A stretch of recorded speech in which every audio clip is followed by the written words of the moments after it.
All right, let's get right into it. Today, we're taking a deep dive into one of Britain's most fascinating and honestly, most baffling unsolved murders. We're talking about the impossible murder of Julia Wallace, all the way back in 1931. This is a case that people have called the perfect crime, and, well, you're about to find out exactly why.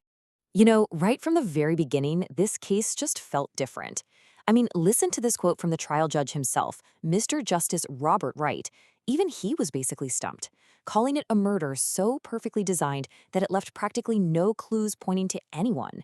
That single sentence tells you everything you need to know about the mystery we're about to get into. So, what is it that makes this murder feel so impossible? Well, it all comes down to the bizarre series of events on one very strange night. Okay, so picture this. On the evening of January 20th, 1931, Julia's husband, William, gets sent on a total wild goose chase across Liverpool. A man who calls himself R.M. Qualtrough leaves a message at William's chess club. The message asks him to visit an address that, get this, doesn't even exist. So after searching around for a while, William finally gives up and heads home. But when he gets there, he can't get in. The doors are locked. He has to get his neighbors to help him get into his own house, and that's when they find his wife, Julia, bludgeoned to death in their living room. So the key takeaway here is this. William Wallace had what looked like a completely unbreakable, rock-solid alibi. But, despite that seemingly perfect alibi, the police very quickly zeroed in on the one person they figured must be responsible: the husband. The prosecution came up with this really shocking theory. They basically argued that this quiet, mild-mannered man, William Wallace, was actually a cold, calculating killer. Their story was that he made the fake Qualtrough phone call himself, rushed home, stripped down to nothing but a raincoat to keep from getting blood on himself, brutally murdered Julia, and then quickly staged a robbery, all before dashing out to catch his tram and start his very public, very fake quest for the non-existent address. It's a pretty wild theory, right? But you see, the defense started poking some serious holes in this story. The prosecution suggested a financial motive, but the defense pointed out some huge flaws in the police work. For one, the police surgeon never even took the body's temperature, so they couldn't establish a reliable time of death. To prove William could have even made it to his tram on time, the police officers had to literally sprint the route, something a middle-aged, sickly man like William was probably not going to do. And on top of all that, several witnesses swore that the voice on the phone was absolutely not William's. The trial itself just got more and more bizarre. This quote here, this is a real exchange that happened in the courtroom.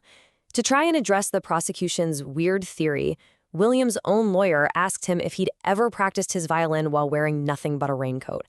And William's completely deadpan answer was that he had never played naked in his life. It just shows you how surreal the whole thing got.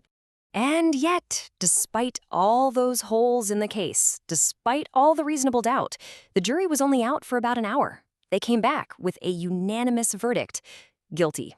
William Wallace was sentenced to hang. It really looked like it was all over for him. But hold on, because the story does not end there. What happened next was actually a huge moment in the British legal system, something that had never, ever happened before. William's case was sent to the Court of Appeal, and after the judges heard all the arguments, they took just 47 minutes to make their decision. 47 minutes to decide the fate of a man on death row. And their decision was truly historic.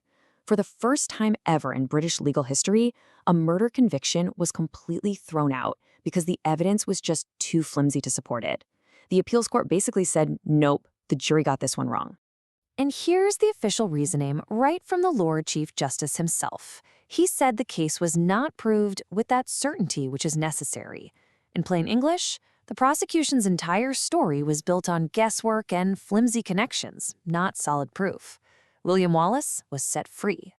So that leads to the obvious question, if William didn't do it, who did?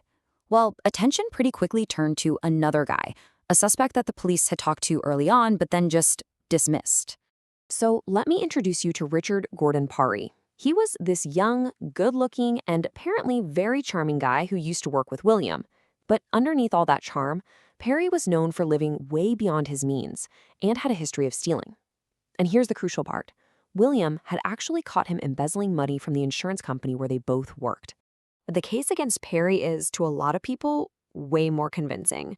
Think about it. He knew the Wallace house. He knew their routine. He knew where the cash was kept. And he had a pretty clear motive for revenge against William. Years later, his girlfriend at the time actually contradicted his alibi for the night the mystery call was made.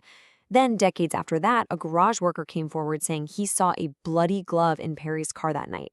And when researchers finally tracked Parry down, he showed a really unsettling, detailed knowledge of the whole case. So you have to wonder, why wasn't he looked at more closely? Well, it all comes down to an alibi. For the night of the actual murder, Parry had what seemed like an airtight alibi. Several people swore he was at a party, during the exact window of time the police thought Julia was killed.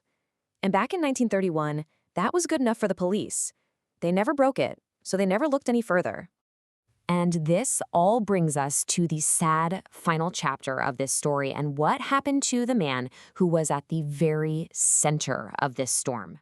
William Wallace got his freedom, but he really never got his life back. At first, he was celebrated as an innocent man who had been wronged by the system.